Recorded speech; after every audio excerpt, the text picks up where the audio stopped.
विज्ञान की क्लास में आपका स्वागत है। आज हम विनिर्माण उद्योग ये 6वां अध्याय है भूगोल की किताब से ये पढ़ाने जा रहे हैं।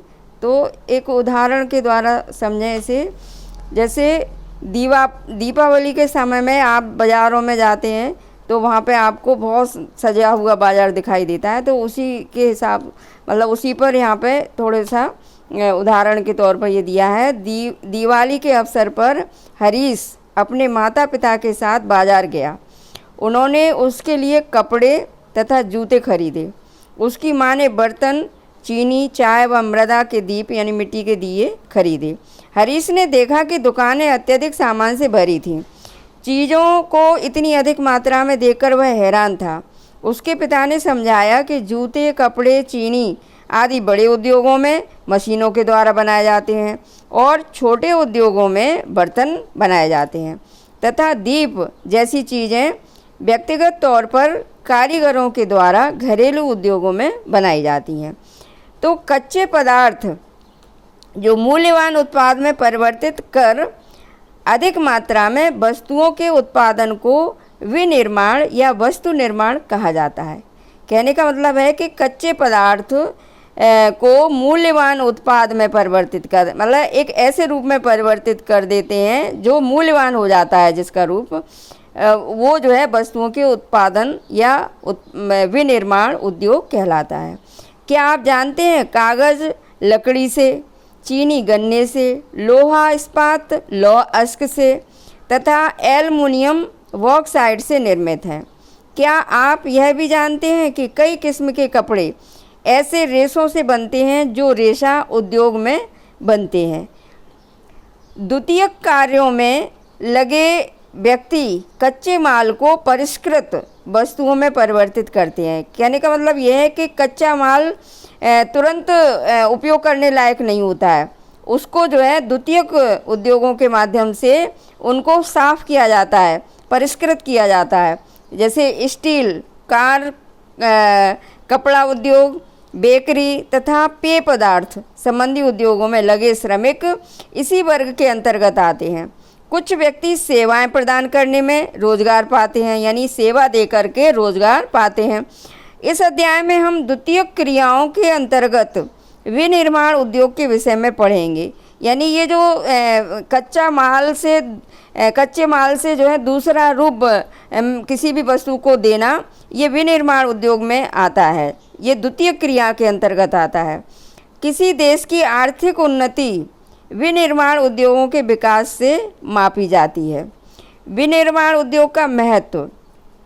विनिर्माण उद्योग सामान्यतः विकास की तथा विशेषतः आर्थिक विकास की रीढ़ समझे जाते हैं। क्यों?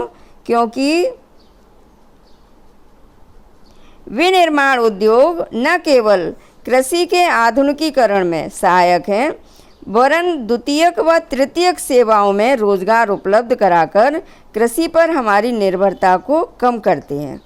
देश में औद्योगिक विकास, बेरोजगारी तथा गरीबी उन्मूलन की एक आवश्यक शर्त है, यानी जरूरी है विनिर्माण उद्योग विकसित होना।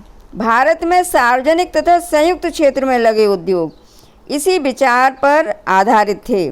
जनजातीय तथा पिछड़े क्षेत्रों में उद्योगों की स्थापना का उद्देश्य भी क्षेत्रीय असमानताओं को कम करना था। निर्मित वस्तुओं का निर्यात वाणिज्य व्यापार को बढ़ाता है, जिससे अपेक्षित विदेशी मुद्रा की प्राप्ति होती है। वे देश ही विकसित हैं जो कच्चे माल को विभिन्न तथा अत्यधिक मूल्यवान तैयार माल में विनिर्मित करते हैं, यानी कच्चे माल को मूल्यवान माल में विनिर्मित करते हैं। भारत का विकास विविध व शीघ्र औद्योगिक विकास में निहित है। कृषि तथा उद्योग एक दूसरे से पृथक नहीं हैं, ये एक दूसरे के पूरक हैं।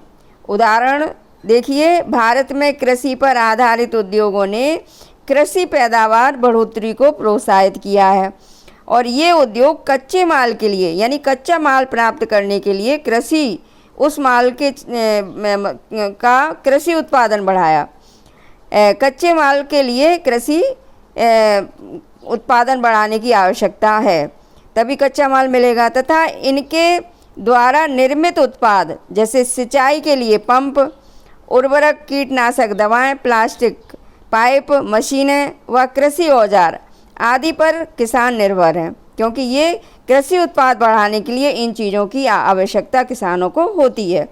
इसलिए विनिर्माण उद्योग के विकास तथा स्पर्धा से न केवल कृषि उत्पादन को बढ़ावा मिला है, अपितु उत्पादन प्रक्रिया भी सक्षम हुई है।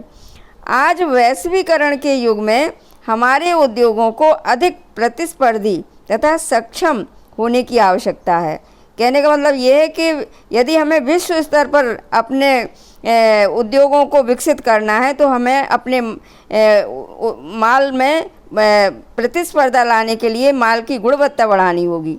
केवल आत्मनिर्भरता ही काफ़ी नहीं है। हमारी वस्तुएं गुणवत्ता में अंतर्राष्ट्रीय स्तर की हों, तभी हम अंतर्राष्ट्रीय बाजार में प्रतिस्पर्धा कर पाएंगे।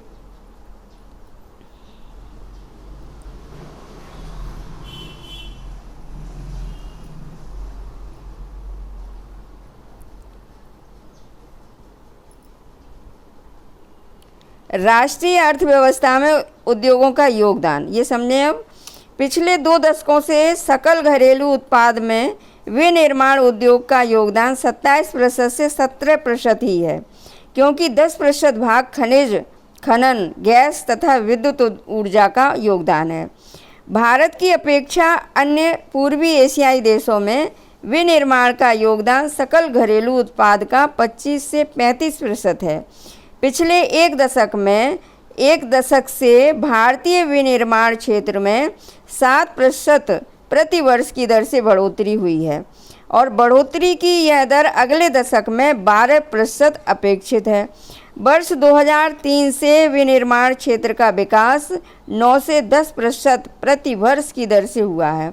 उपयुक्त सरकारी नीतियों तथा औद्योगिक उत्पादन में बढ़ोतरी के लिए नए प्रयासों से अर्थशास्त्रियों का अनुमान है कि विनिर्माण उद्योग अगले एक दशक में अपना लक्ष्य पूरा कर सकता है और इस उद्देश्य से राष्ट्रीय विनिर्माण प्रतिस्पर्धा परिषद की स्थापना की गई है।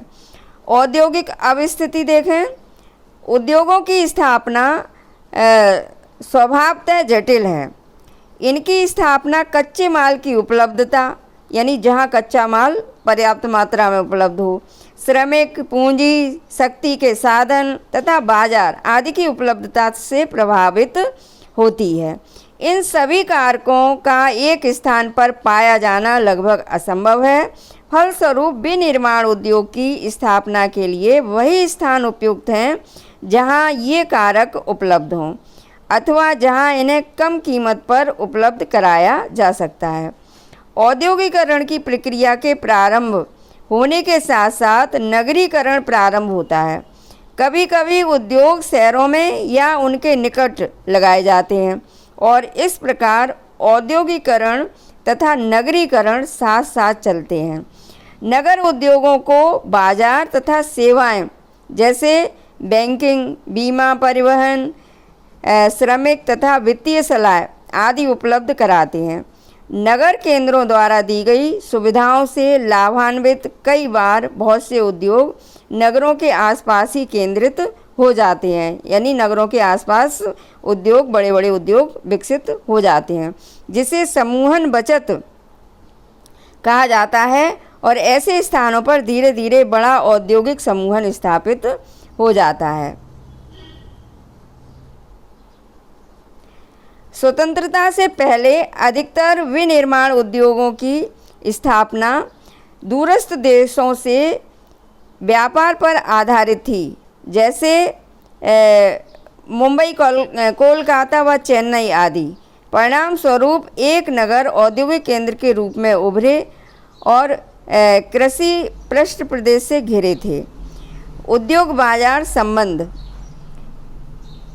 निवेश कच्चा माल तथा उसके घटक। निवेश मतलब किस किस चीज़ में निवेश चाहिए, उसके लिए कच्चा माल चाहिए और दूसरी चीज़ है भूमि, श्रम, पूंजी, उद्यमी और इसके बाद परिवहन की सुविधा चाहिए, कारखाना चाहिए जहां उद्योग लगाया जाएगा, तैयार माल यानी माल तैयार हो गया, उसके लिए फिर से परिवहन चाहिए जो बाज़ारों तक मतलब उस माल को पहुंचाए, और बाज़ार चाहिए।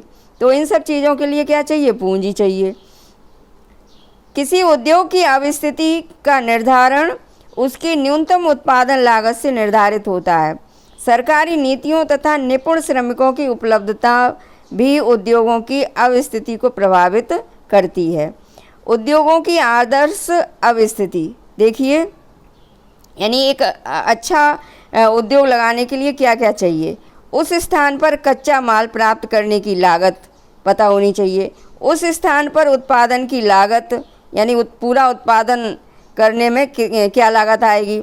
उस स्थान पर उद्योग की स्थापना का निर्णय लेंगे तभी आप कोई काम कर पाएंगे। और उत्पादन के वितरण की लागत। तो ये चीज़ें इतनी चाहिए होती हैं। बच्चों, आज की क्लास यहीं समाप्त होती है। धन्यवाद।